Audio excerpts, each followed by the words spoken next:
El tema de seguridad es un tema de todos los días, es un tema de 24 horas, es un tema en donde estamos trabajando diariamente y por eso me da mucho gusto la presencia de quienes llevan las riendas de las presidencias auxiliares, de las 3 segundas auxiliares presentes aquí, dando fe y testimonio al esfuerzo que estamos haciendo. Las motos son eléctricas, totalmente eléctricas, que se llevan un equipo de primer nivel, un equipo que está relacionado con una de las grandes empresas en materia de motores eléctricos.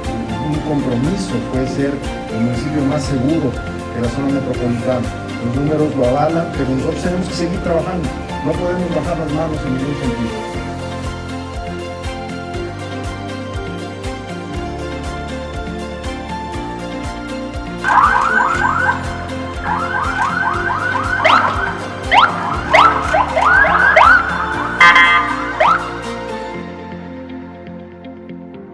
Síguenos en el sitio y redes oficiales del Gobierno de San Pedro Cholula.